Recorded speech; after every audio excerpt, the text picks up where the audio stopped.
Olá, sejam bem-vindos a mais um Fadesa TV. Eu me chamo Eduardo. Eu me chamo Letícia, somos acadêmicos de enfermagem e vamos iniciar uma conversação com Bruno Antunes, enfermeiro e coordenador aqui da FADESA. O nosso tema de hoje vai ser assistência da enfermagem em aborto no Brasil. E assim, nós vamos ser os grandes apresentadores desse novo quadro que está tendo aqui no Fadesa TV, cujo nome desse quadro é Pergunta do Aluno. Nós abordamos alunos ao decorrer da faculdade e com isso trazemos uma temática para eles e eles fazem perguntas para a gente estar fazendo aqui no podcast. E vamos para a primeira pergunta feita por um aluno aqui da FADESA, feita em vídeo. Meu nome é Camila, eu sou acadêmica do 5º período do curso de enfermagem e eu queria saber qual seria a abordagem do enfermeiro quando a mulher está em risco de vida ao gerar o feto, mas mesmo assim deseja continuar com a gestação. Ótima pergunta. Mas antes da gente iniciar realmente, de fato, falando um pouquinho mais sobre como vai ser esse processo de continuar com a gestação, eu gostaria de só deixar claro o que seria esse aborto, então, para a gente entrar nessa resposta de forma mais direta. O aborto, ele é a interrupção da gravidez que acontece no corpo feminino, onde essa gestação pode ocorrer de forma natural ou espontânea, ou ele pode ser induzido, através de diversas formas e métodos diferentes. Então, esse aborto, ele pode acontecer em diversas situações. Quando a mulher deseja que esse procedimento aconteça, deseja interromper essa gravidez, ela só pode fazer isso em alguns casos específicos aqui no Brasil. Em alguns países mais desenvolvidos, existem políticas bem sérias, bem específicas para o aborto, a interrupção da gravidez.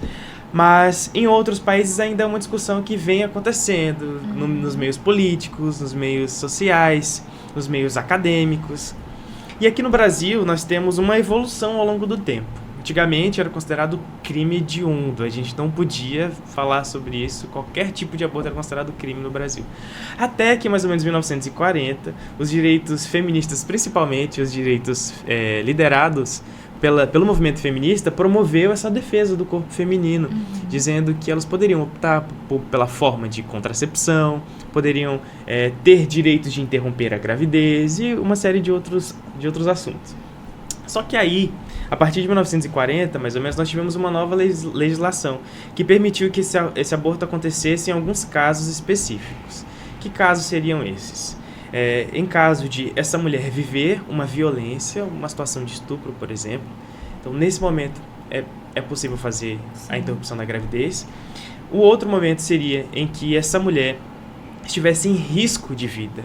Então, aquela gravidez oferecesse um risco iminente para essa mulher, onde, se ela decidisse continuar, ela viria a óbito, infelizmente, evoluiria a óbito.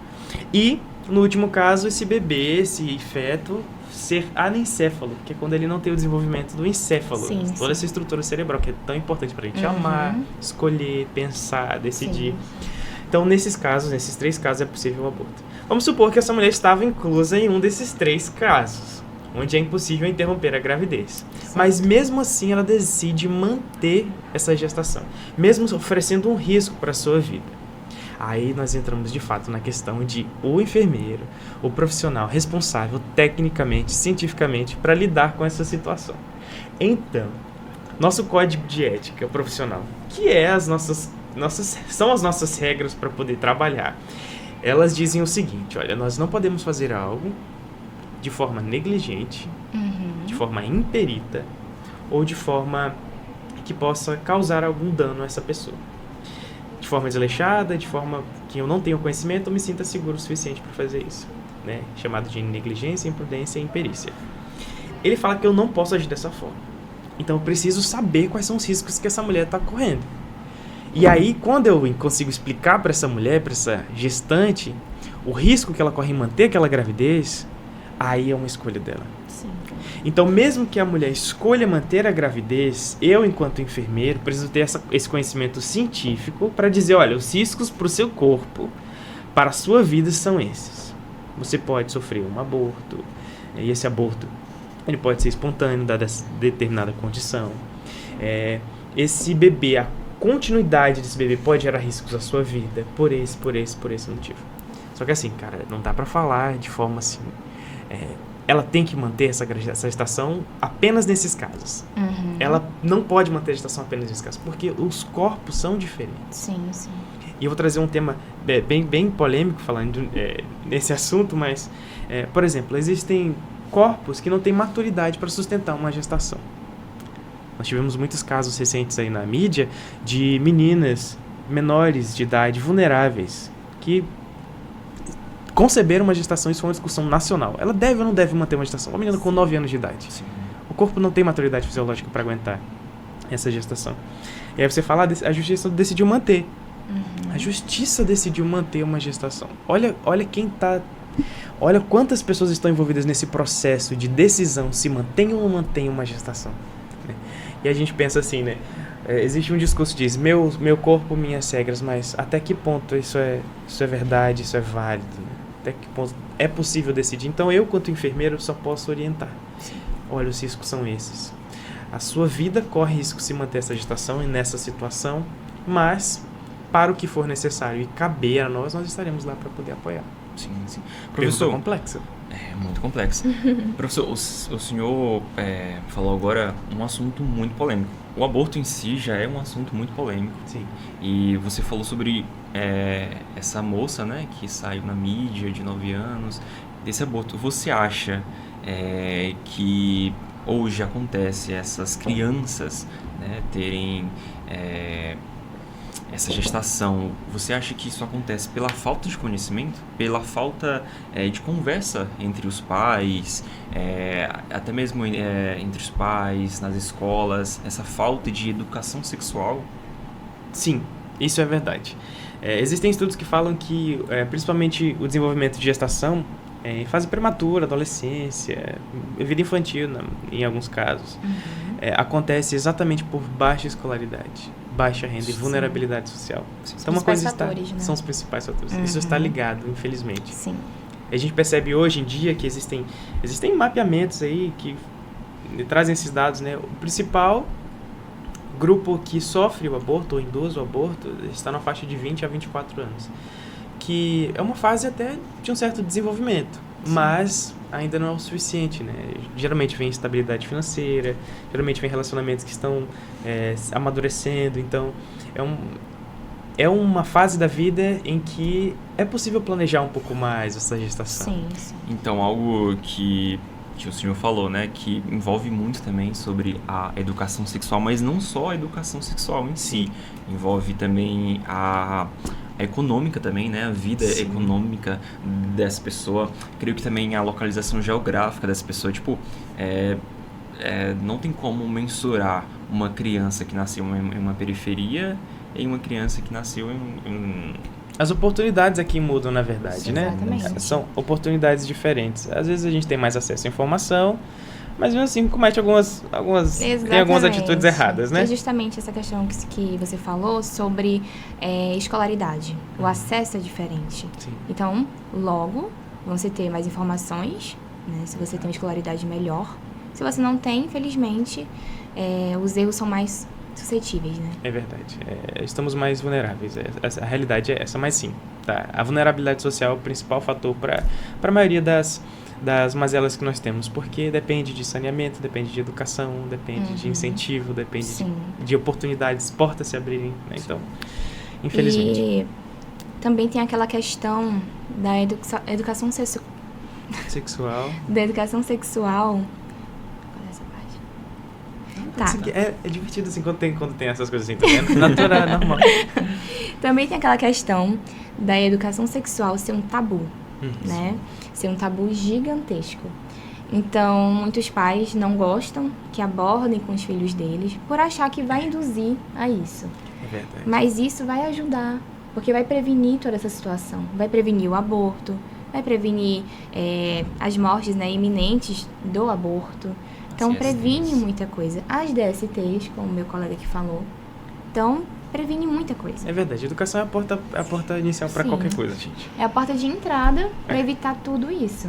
Porque a educação sexual vem da escolaridade, vem do acesso, né? Sim.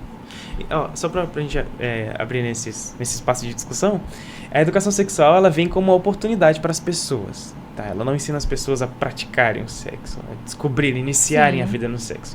A abordagem é diferente para cada fase em que ela é discutida. Então, por exemplo, para crianças, como é que você fala em educação sexual?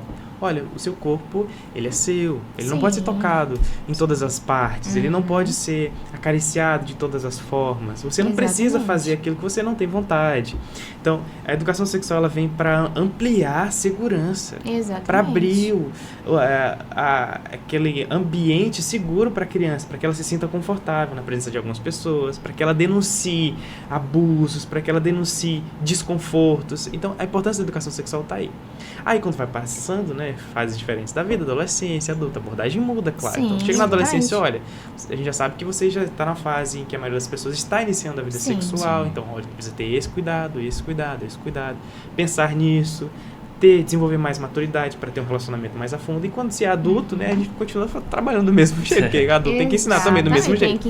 Olha, os métodos contraceptivos são esses, você tem esse apoio, tem a unidade básica de saúde, tem as farmácias, os programas. Então, a abordagem é diferente para cada fase da vida. Cada faixa etária tem uma abordagem, né? E o que mais... tem que acontecer em todas elas. Sim. E o que mais engraçado é porque é muito mais fácil, eu pelo menos acho muito mais fácil falar isso com adolescentes do que com adultos, em uma faixa etária mais velha, dos 30, 40 anos. É muito difícil falar. É muito difícil. Porque eles já estão empregados em uma sociedade, eles já vêm com uma mentalidade diferente. Porque, tipo, a sociedade de, vamos supor, de 2000 para baixo, é uma realidade totalmente de agora, de 2024. Até em 2000 mesmo, em 2004, 2010, algo que aconteceu recentemente. Em 2010, a realidade era muito diferente. Então, já conversamos bastante aqui com o enfermeiro Bruno. Vamos iniciar agora as perguntas. A primeira pergunta seria: quais seriam as manifestações clínicas, causas e fatores de risco de um aborto? Olha, ótima pergunta. Como a gente já discutido antes com vocês, o aborto ele pode ser induzido ou espontâneo. Então vamos começar primeiro pelo espontâneo. Sim. O aborto espontâneo ele pode acontecer de forma... são multifatoriais. Pode ser um fator genético. Pode ser que aquela mãe não consiga realmente sustentar uma gestação com todos os cromossomos. Sim. Né, favorecendo todas as etapas da gestação. Isso pode provocar um aborto, infelizmente. Pode ser também que seja alguma doença, por exemplo, sífilis. Pode ser toxoplasmose. Existe um conjunto de doenças que podem causar o aborto durante a gestação. E aí, além disso, ainda existem os hábitos de vida. Por exemplo, o hábito de fumar, de beber durante a gestação pode prejudicar e causar um aborto.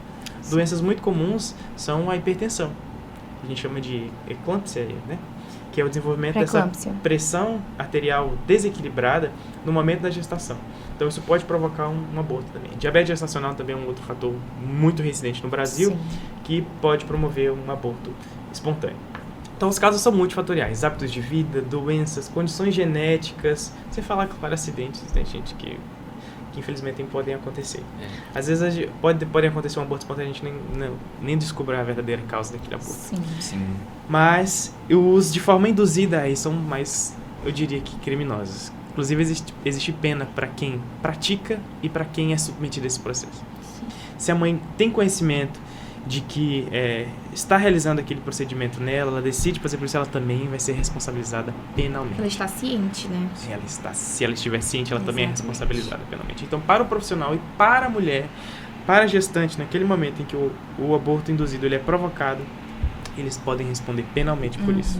Mas assim, professor, você falou que o aborto é crime, né? Ele, hoje, na nossa... perante a lei, ele é crime. E assim, nós como os futuros enfermeiros e você como já enfermeiro, como eu vou abordar, como eu vou chegar em uma mulher, vamos supor que eu estou em um pronto-socorro e essa mulher chegue com sangramentos, com todos aqueles sintomas de um aborto e ela me informa que ela induziu esse aborto, como eu vou, o que eu vou fazer, qual vai ser a minha primeira reação, o que eu tenho que fazer antes e o que eu tenho que fazer depois. Perfeito. É extremamente importante a gente conhecer quais são os sintomas clínicos de um aborto induzido e um aborto espontâneo. E aí existe uma investigação bem minuciosa. Então, queridos enfermeiros de plantão, alunos de enfermagem, é muito importante estudar fisiologia, tá? Principalmente do corpo feminino nesses casos.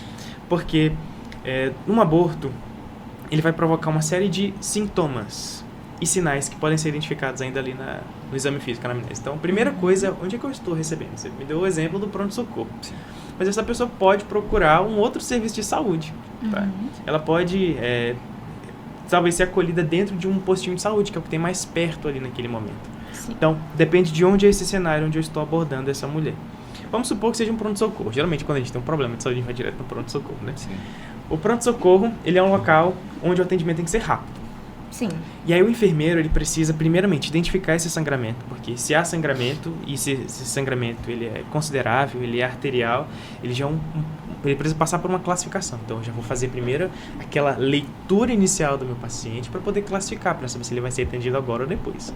Depois que eu faço essa classificação de risco, eu vou iniciar meu atendimento com ele. Então, eu já preciso, primeiramente, identificar os sintomas. É apenas o sangramento? Ela sofreu um acidente? Ela tomou alguma medicação? Eu preciso investigar um pouquinho essa causa. E já inicio fazendo, então, os primeiros registros. Os primeiros registros são dos sintomas. Os primeiros registros são como essa paciente chegou, se ela chegou, veio trazida por alguém, para eu entender um pouco melhor essa história. Só que tudo isso tem que ser muito rápido, tá? Então, a habilidade nesse momento é muito importante. Aí, depois que passa por essa primeira etapa, eu preciso chamar a minha equipe multiprofissional.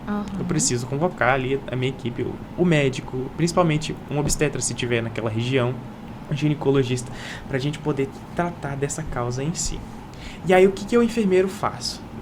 Eu, enfermeiro, preciso preparar minha paciente, preciso confortá-la, preparar o material e tentar minimizar esse sangramento. Então, posso tentar minimizar esse sangramento, por exemplo, com auxílio de compressão, com compressas e gases, ali, fazendo uma pressão para diminuir um pouquinho esse sangramento. Sim. Vai diminuir um pouco, mas a gente sabe que essa não é suficiente. Tá. E aí, depois que eu separo o material que vai ser utilizado para poder identificar, ver melhor essa região, eu preciso comunicar as outras pessoas que vão participar desse caso. Se eu percebo que já foi um caso induzido de aborto, eu preciso comunicar as pessoas responsáveis. Se for um serviço público de saúde, são os... Vamos ver se vocês lembram. Serviço social? Serviço social, muito bem. O serviço social, ele é extremamente importante nesses casos. Porque pode ser perigoso para o enfermeiro também tomar uma atitude ali de forma talvez premeditada, sem o apoio da equipe, né? Eu de uma tenho equipe duas multidisciplinar. perguntas em relação a isso. O enfermeiro, ele tem que estar acompanhado para ser como uma testemunha dele diante desse caso? E como se dá a você observar que é uma questão de indução, induzida, que é um aborto induzido e não espontâneo? Entendi. Primeira coisa, o nível de sangramento é diferente. Tá? Geralmente o nível de sangramento de um aborto induzido ele é muito maior. E a gente percebe acompanhado de uma série de outros sintomas, como às vezes vem tontura, às vezes vem relacionado a uma palidez, uma alteração na cor da pele, alteração do nível de consciência. Então já consigo saber, por exemplo, se foi uma indução causada por um medicamento. Ou existem métodos fitoterápicos que são muito perigosos. Então é bom não mencionar sobre isso, mas existem muitas práticas que são antigas, utilizadas para poder induzir o aborto. E aí, muitas mulheres correm risco de vida muito sério com isso, porque passam dias em sangramento. É diferente de um aborto que pode ser espontâneo, que é algo que é mais curto. Sim. Sabe? Existe essa diferença de tempo e de sangramento que é relevante. E assim, a gente faz as perguntas, nós temos que fazer as perguntas. Muitas das vezes, a gestante colabora, a maioria das vezes não. Então, a gente precisa ter essa suspeita. E o meu documento que vai me dar o respaldo é o meu prontuário, minha evolução de enfermagem. Então, esse seria a sua testemunha. Sem escrever, você não fez nada, infelizmente. Isso, a enfermeira Oneida, uma professora nossa, ela falou sobre isso. É verdade. Que ela falou que sempre temos que anotar, sempre temos que ter ali a testemunha. Exato. Pra poder ser o nosso respaldo. É o nosso respaldo. É verdade, porque se isso for judicialmente, o Esses que vai documentos. constar lá, o que vai constar vai ser o que está no papel. Exatamente. Se você falar depois, mas eu fiz isso, mas cadê? Mas onde está, né? Onde você escrito. anotou isso, enfermeira? Se não tiver registrado, é só a sua palavra. Lá tem um documento legal, onde existe a sua testemunha mesmo, é a sua proteção judicial. É a sua palavra contra a da pessoa. Exato, né? Vamos supor que aconteceu isso. Vamos supor que alguns profissionais agiram de má fé e permitiram que acontecesse isso. E aí, no momento de, por exemplo, de uma investigação judicial, o serviço social foi acionado, então fez uma investigação, a gente foi mais a fundo e descobriu que realmente foi um parto induzido ali inclusive por profissionais. Se nós estivermos ali naquele plantão, do pronto-socorro não tivermos o respaldo de que há uma suspeita de uma indução de um parto, através de uma medicação, através de um método fitoterápico, nós seremos chamados para testemunhar, né?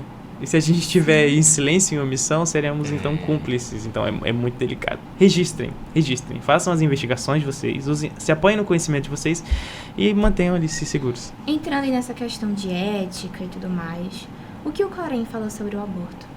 Existe uma resolução, né? Antigamente, nós tínhamos uma resolução no nosso código de ética que falava sobre o aborto. Nós não poderíamos participar de forma nenhuma na indução do aborto, né? Aí, ao longo do tempo, foi evoluindo. Então, existem algumas resoluções que falam sobre a nossa profissão, que dizem que nós podemos participar, aliás, nos casos previstos em lei, nós podemos decidir se participamos ou não. Então, existem nos casos previstos em lei, que é aqueles que nós falamos, o risco à vida da mulher, o bebê, o feto que nasce anencéfalo, ou um risco direto ali à vida daquela mulher. Sim. Caso de estupro, ele pode optar por fazer ou não, com base na sua consciência. Só que hoje nós temos uma concepção um pouquinho mais diferente, né? Sim. Nós somos um profissional de saúde que precisa atender em todos os casos em que seja necessário. E aí, se eu tiver apto, seguro tecnicamente para auxiliar naquele momento, que é uma curetagem, por exemplo, no momento de um aborto que acontece nesses casos, eu tenho um respaldo de fazer com mais qualidade e rigor científico possível. Então, hoje em dia nós temos uma visão um pouco mais ampla em relação a isso. Mas e quando, você falou que antigamente não tinha essa visão. E essas mulheres que sofriam com isso, que sofriam com esse aborto? O que a gente, não como enfermeiro, mas como os profissionais da saúde, o que a gente fazia?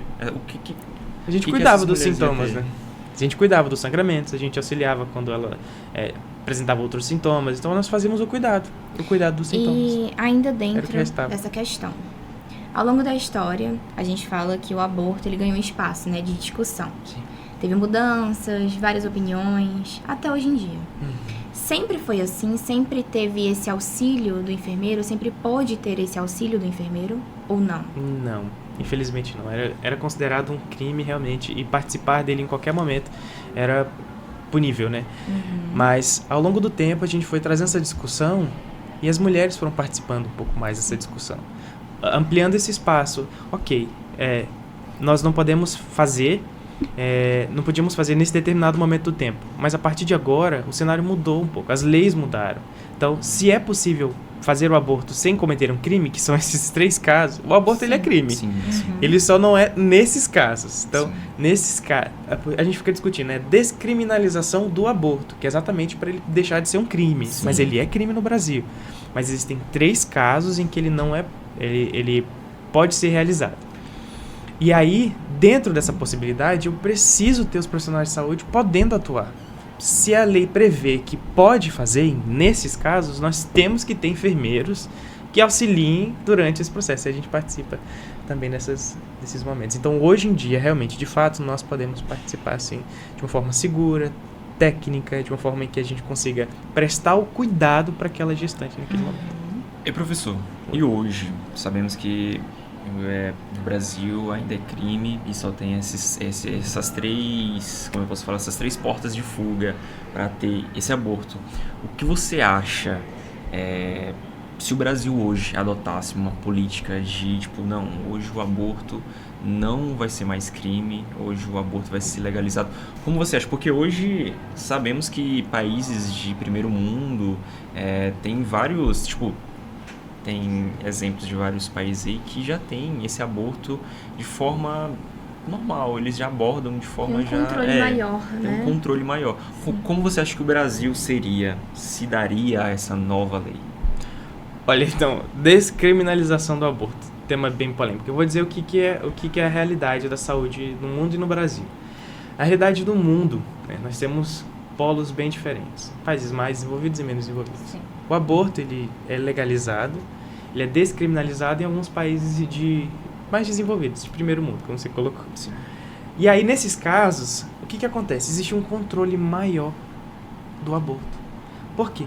Porque para se realizar um aborto num país onde ele é legalizado, não é tão simples quanto a gente imagina. A gente acaba pensando que quando legalizar o aborto vai ser como comprar um medicamento na farmácia, como Sim. ir ao mercado, né? E não é assim que funciona.